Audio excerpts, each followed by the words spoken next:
अस्सलाम वालेकुम dear students, आज का हमारा क्वेश्चन है why carbon tetrachloride does not undergo hydrolysis.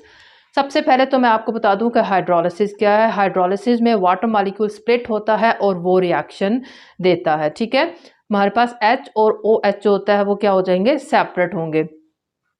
अब यहाँ पर हमारे पास क्या है, क्वेश्चन दिया हुआ है कि कार्बन टेट्राक्लोराइड जो है वो हाइड्रोलिसिस नहीं करता।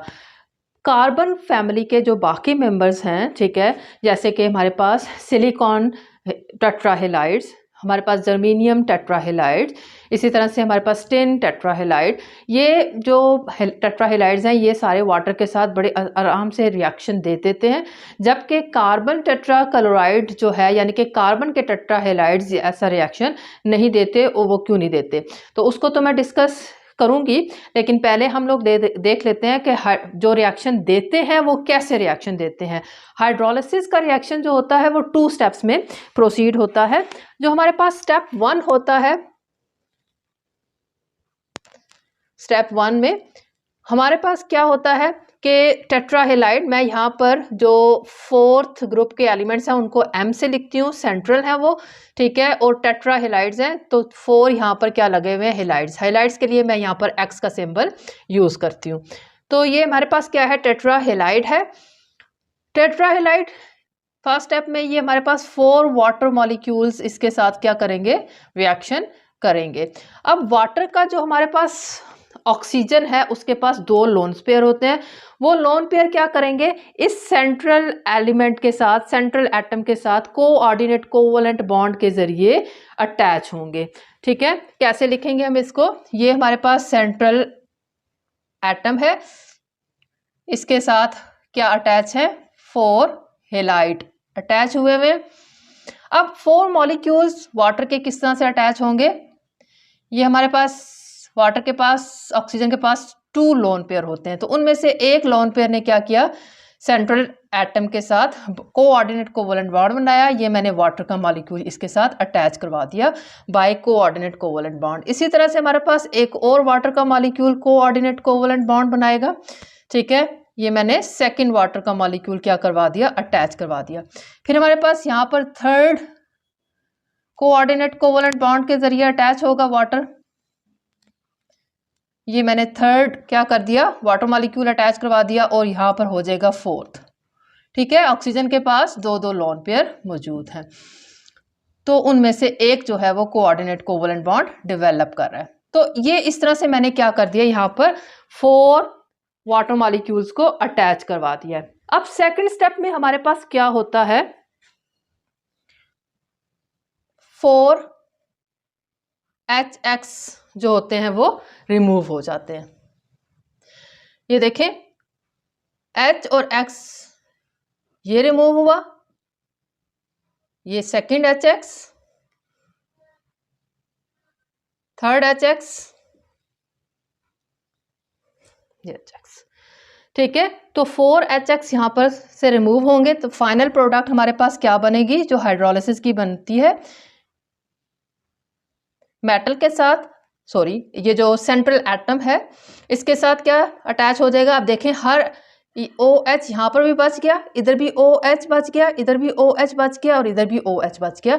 अब सेंट्रल एटम के गिर्द 4 OH ग्रुप्स जो हैं वो अटैच हो चुके हैं, तो ये हमारे पास फाइनल प्रोडक्ट बनेगी, और 4 HX जो है इसमें से क्या हो चुके हैं, रिमूव हो चुके हैं।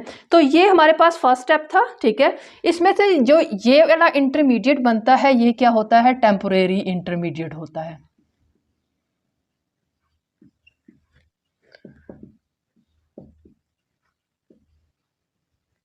टेम्पोरेरी इंटरमीडिएट है।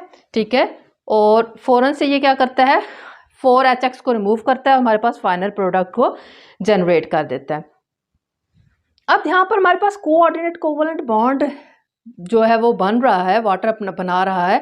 इसका मतलब है कि इन एलिमेंट्स के पास जो कि हाइड्रोलिसिस का रिएक्शन दे रहे हैं उनके पास वैकेंट ऑर्बिटल्स होने चाहिए। वैकेंट ऑर्बिटल्स होंगे तब ही जो कोऑर्डिनेट कोवलेंट बॉन्ड जनरेट होगा, क्योंकि कोऑर्डिनेट कोवलेंट बॉन्ड में लोन पेयर पूरा का पूरा शेयर होता है विद द सेंट्रल एटम।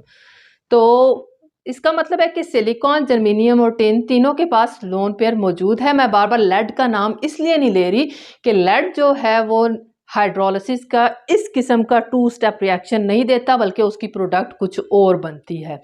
ठीक है, तो हमारे पास, और फिर क्वेश्चन हमारे पास क्या है कि कार्बन टेट्राक्लोराइड ये रिएक्शन नहीं देता। तो फिर सिंपल सा यही बात हुई कि वो इसलिए नहीं दे रहा क्योंकि उसके पास वैकेंट ऑर्बिटल्स अवेलेबल नहीं होते।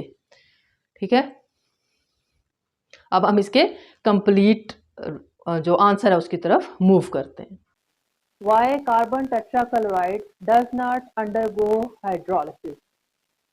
फोर्थ ग्रुप के एलिमेंट के जो टेट्राहेलाइड्स होते हैं वो वाटर के साथ रिएक्शन देते हैं। ठीक है, उसमें से कार्बन जो है वो कार्बन टेट्राक्लोराइड यहाँ पर एग्जांपल के तौर पर दिया गया है। टेट्राहेलाइड के अलावा तो ये टेट्राक्लोराइड की यहाँ पर बात की है, तो उसके अलावा कोई भी हेलाइड हो सकता है। ठीक है, क्लोराइड की बजाय फ्लोराइड, हमारे पास ब्रोमाइड, उसकी बात की हो सकती है। तो यहाँ पर स्पेसिफिकली उन्होंने कहा है कार्बन टेट्राक्लोराइड जो है वो हाइड्रोलिसिस नहीं देता। कार्बन टेट्राक्लोराइड से नीचे सिलिकॉन, ठीक है, उसके नीचे हमारे पास जर्मेनियम और उसके नीचे टिन। ये तीनों जो हेलाइड्स हैं ये हाइड्रोलिसिस का रिएक्शन करती हैं, लेकिन कार्बन जो है वो क्यों नहीं करता। ठीक, अभी हम लोगों ने पीछे पढ़ा है कि हाइड्रोलिसिस के 2 स्टेप्स होते हैं। फर्स्ट स्टेप में हमारे पास जो वाटर के 4 मॉलिक्यूल्स होते हैं वो कोऑर्डिनेट कोवलेंट बॉन्ड के जरिए क्या होते हैं, सेंट्रल जो एलिमेंट है उसके साथ अटैच होते हैं। एक टेम्पोरेरी जो स्टेज होती है, एक टेम्पोरेरी कंपाउंड बनता है, और फिर वो क्या होता है, सेकंड स्टेप होता है। सेकंड स्टेप में हमारे पास क्या हो जाते हैं, 4HX जो होते हैं वो रिमूव होते हैं, हमारे पास फाइनल प्रोडक्ट जो होती है वो जनरेट हो जाता है। अब फर्स्ट स्टेप में क्योंकि कोऑर्डिनेट कोवलेंट बॉन्ड बनना है, कोऑर्डिनेट कोवलेंट बॉन्ड में हमारे पास वाटर का जो ऑक्सीजन है वो अपना लोन पेयर क्या कर रहा होता है, शेयर कर रहा होता है with the central atom. In the case of carbon tetrachloride हमें पता है कि कार्बन जो है वो सेकंड पीरियड से बिलोंग करता है, तो सेकंड पीरियड में डी ऑर्बिटल्स नहीं होते। जब सेकंड पीरियड में हमारे पास 2d ऑर्बिटल एग्जिस्ट नहीं कर रहा होता नॉर्मली। ठीक, तो जब डी ऑर्बिटल नहीं है तो इसका मतलब है वाटर जो है वो फर्स्ट स्टेप कर ही नहीं सकता। मीन वाटर जो है वो टेम्पोरेरी कंपाउंड को फर्स्ट स्टेप में by coordinate covalent bond generate नहीं करवा सकता। जब वो करवा नहीं सकता तो इसका मतलब है कार्बन टेट्राक्लोराइड ये रिएक्शन नहीं करवाएगा।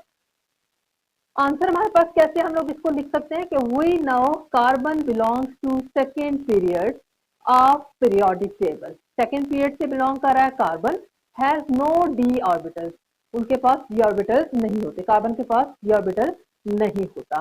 ठीक है, in its valence shell hence unable to accommodate the lone pair donated by donor oxygen atom of water molecule to form an unstable intermediate compound। तो डी ऑर्बिटल ना होने की वजह से जो वाटर का ऑक्सीजन है वो कोऑर्डिनेट कोवलेंट बॉन्ड के जरिए इंटरमीडिएट प्रोड्यूस नहीं करवाता।